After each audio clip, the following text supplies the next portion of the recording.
Baik, assalamualaikum warahmatullahi wabarakatuh. Jadi kali ini kita akan membahas tentang eh, transfer learning gitu, atau kita hanya perlu menggunakan model yang sudah ada gitu, atau modelnya ini dia sudah membentuk sebuah pola gitu, sudah dilatih gitu secara dataset yang lebih besar.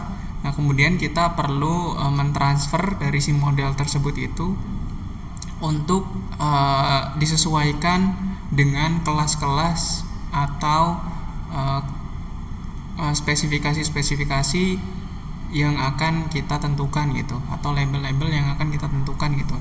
Nah, ini termasuk sebagai supervisor learning gitu, atau dia ini memerlukan model, memerlukan label gitu maksudnya. Nah, di sini kita akan menggunakan efficient net sebagai transfer learningnya. Nah, di sini untuk efficient netnya kita gunakan efficient net B0 gitu. Nah, jadi kita akan membuat sebuah sebuah identifikasi gitu, identifikasi penyakit dari CT scan. Datanya itu dari CT scan. Nah, dia itu terdiri dari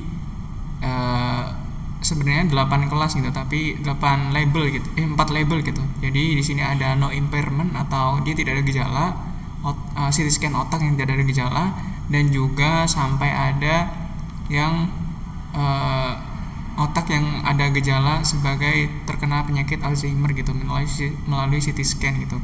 Misalnya ada gambar yang seperti ini. Ini CT otak. Nah, kira-kira seperti itu. Ini berbeda-beda. Nah, untuk kode program sendiri kita memerlukan dua kode program utama gitu. Yang pertama yaitu ada kode latih, dan kedua ada kode uji. Jadi kode latih ini digunakan untuk membuat sebuah model. Nah, modelnya itu adalah kita namakan sebagai fnet.h5 gitu. Sedangkan bobot gitu, atau bobot penilaian gitu yang akan dilatih gitu dari machine learning ini, kita menggunakan efficient net, tipenya adalah B0. Nah, ini .h5 juga gitu. Nah, di sini juga kita untuk di kode programnya sendiri yang pertama yaitu untuk yang kode latih. Nah, kode latih di sini itu library yang digunakan di sini ada matplotlib, NumPy, Pandas, Seaborn, CV2 juga. Ini untuk membaca gambar ya, imaging gitu. Nah, kita membutuhkan TensorFlow juga. Nah, di sini TensorFlow kita panggil, terus juga TKDM ini juga untuk membuat membuat interface ya nanti ya gitu. Terus kemudian di sini ada Python display, warning, TensorFlow, Scikit untuk machine learningnya, untuk normalisasi data dan lain-lain. Di sini kita juga membutuhkan TensorFlow karena kita menggunakan efficient net, basisnya adalah TensorFlow. Terus kemudian dia juga ada filternya juga dan lain-lain seperti itu. Di sini kita akan menampilkan terlebih dahulu datasetnya. Yang pertama, semua datasetnya. Nah, dataset yang akan kita pilih di sini cuma 2 label saja gitu, karena supaya lebih cepat untuk dalam pelatihan datasetnya.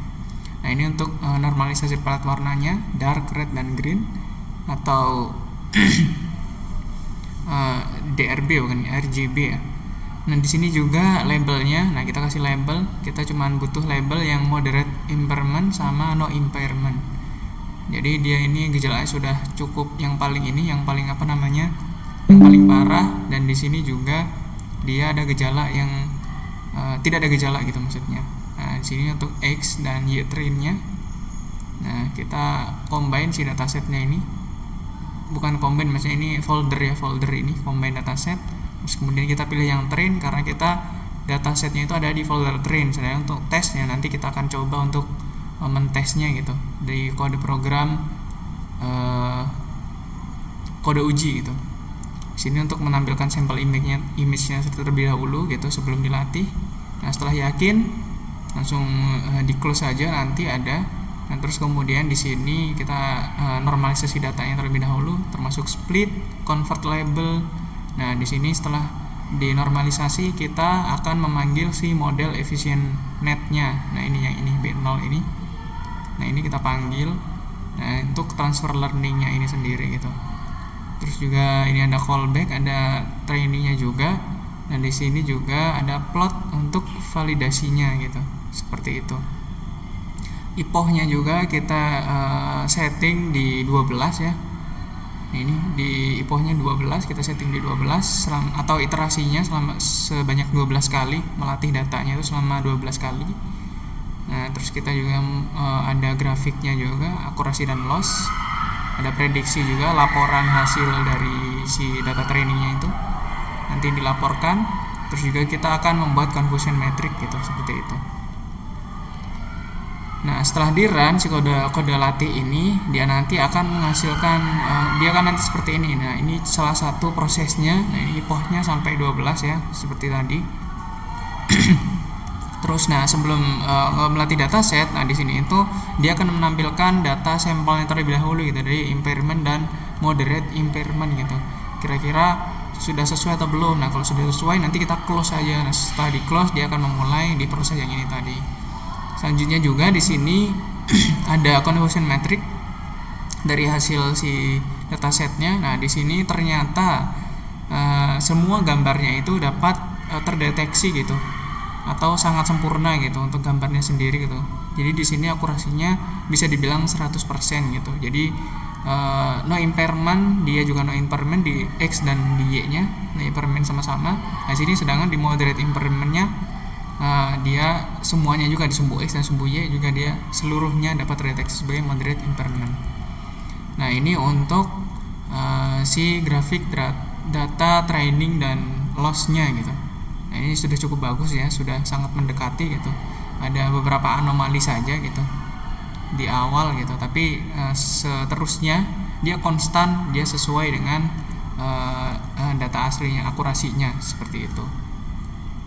Nah, itu saja mungkin untuk hasil dari si trainingnya. Nah, si trainingnya ini dia menghasilkan fnet.h5 yang kita namain fnet.h5. Nah, itu akan kita panggil di kode latih. Nah, untuk kode latihnya ini kita cuma perlu memerlukan matplotlib, nanti pandas, seaborn, cv2, tensorflow masih kita pakai karena kita masih pakai si efficientnya juga. Terus juga di sini juga ini kode latih ya, maaf. Nah, untuk kode ujinya di sini itu, nah di sini tuh kode ujinya kita meload fnet-nya H5. Untuk model, untuk library-nya itu dia cukup sedikit ya, untuk hanya butuh tekinter untuk membuat si interface-nya, kita menggunakan tekinter. Terus kemudian kita menggunakan PIL, CV2 untuk proses gambar, NumPy untuk data-data seperti ini, data-data yang bersifat angka gitu ya, matematis gitu untuk memudahkan.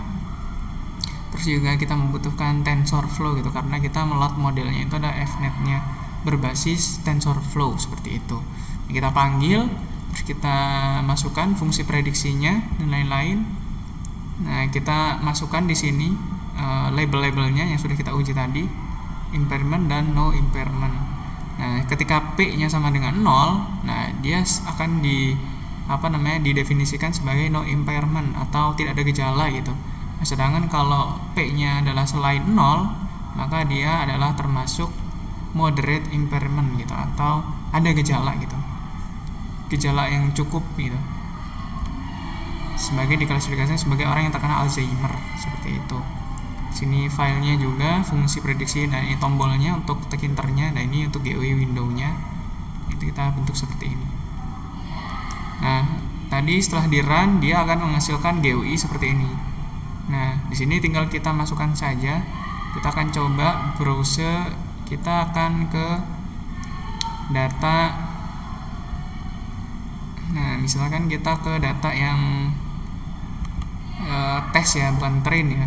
Nah, di sini misalnya kita kan cuman pakai no impairment sama moderate ya. Kita coba moderate terlebih dahulu, mungkin kita coba pilih gambar secara acak. Dari semuanya kita coba pilih ini yang 13, kita prediksi. Nah, di sini sudah muncul dia termasuk dalam moderate impairment sesuai dengan data yang sudah kita pilih tadi. Tuh, termasuk moderate impairment. Coba dites lagi, kita no impairment. Kita coba cari data yang acak saja. Paling bawah mungkin atau tengah-tengah ya, di tengah-tengah mungkin yang ini. Kita lihat prediksi. Nah, dia sudah bisa mengklasifikasikan gitu, mana yang terkena gejala, mana yang tidak, seperti itu. Mungkin kita coba lagi sekali lagi gitu ya, data yang lain. Sini misalnya yang 4, gambar yang berbeda lagi, apakah masih sama? Ya, dia masih sama ya, no impairment. Sini kita coba lagi data misalnya yang moderate. Kita pilih lagi misalnya yang ini. Nah, dia termasuk moderate juga, moderate impairment juga. Mungkin seperti itu untuk transfer learning ini gitu. Jadi dia memerlukan melatih data terlebih dahulu gitu ya, sebanyak 12 kali iterasi seperti itu. Baik, dicukupkan. Terima kasih. Wassalamualaikum warahmatullahi wabarakatuh.